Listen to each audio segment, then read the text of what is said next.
Hi, my name is Frank Schaeffer, a one-time religious rights activist in the 1970s and 80s with my evangelist, Father Francis Schaeffer, and now I guess you would describe me as a liberal activist. Doing my bit in the resistance to the worst president this United States has ever elected in my lifetime, certainly. That includes Richard Nixon, and that is Donald Trump. But, you know, as we talk about impeachment and hearings and Russia and Putin and corruption and the nepotism of his family and Breitbart.com and all these other people, let's not lose track of something. The only reason Donald Trump is president is because we had a black president, and the resentment of the white oligarchy and the racist and the xenophobic white evangelicals who designed an entire Christian school movement in the 70s and 80s to try to end-run integration. These people who followed people like the segregationist Jerry Falwell Sr., whose son now runs Liberty University, are reacting to the first black presidency. And their reaction was to elect the most unqualified president to replace perhaps the best president this country's had in my lifetime, the most erudite, the most educated, the most well-spoken, the best temperament we've had in a president that I can remember, a true leader. And it's almost like a parody of something like Paradise Lost or Satan's Fall from Heaven, whatever it might be.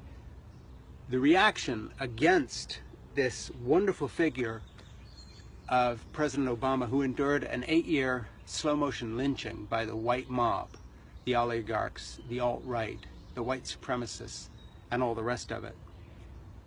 It's almost like a parody. You know, I don't even think Shakespeare would have cooked up something like this, to go from someone so luminous and so bright and so well qualified, but also just so deeply human, the good husband of a wife, a faithful father, someone who is there for his family. And instead we get this adulterous swine, this philanderer, this molester of woman, this person with criminal impulses who lies his way through life, this con man, this multiple bankrupt, this person who's opened this whole Pandora's box of a relationship with our sworn enemy in Russia, and the murderer, the mass murderer, and the assassin and killer Vladimir Putin, who kills his opponents, who jails them, who beats them. To go from Barack Obama to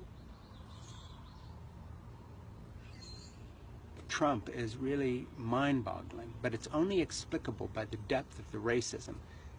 The magnifying glass that Trump's election puts on our country goes to show that, yes, indeed, 40% or so of the American public are uneducated, racist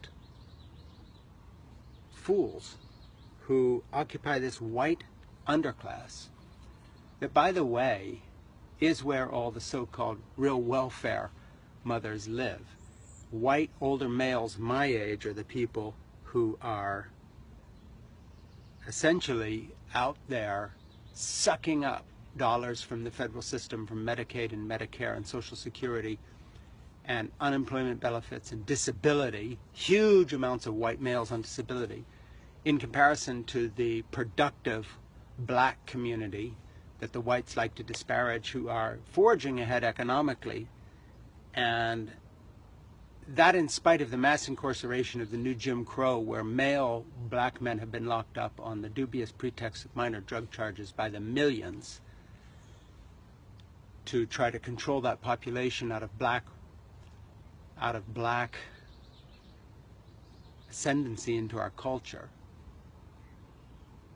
And so I just want to point out, you know, as we struggle, as we resist, let's remember the truth of the matter.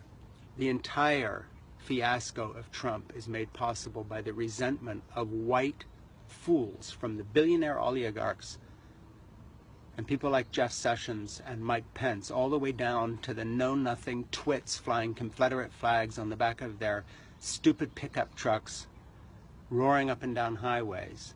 This entire stupid movement, this fart in the wind, which will blow away and be replaced by a multicultural, decent, fair society that will look at this moment with mind-boggling propensity, saying, what on earth was this about? Just remember this. It is a reaction to a first black president. And otherwise, none of this is explicable, especially the fact that the Republican Party continues to go along with this mentally unstable, unfit fool. Can only be explained by the continuing reaction and obstruction that they cannot get out of the habit of. They're still obstructing the Obama presidency, even though Obama is no longer president. Go figure. Thank you. My name is Frank Schaeffer.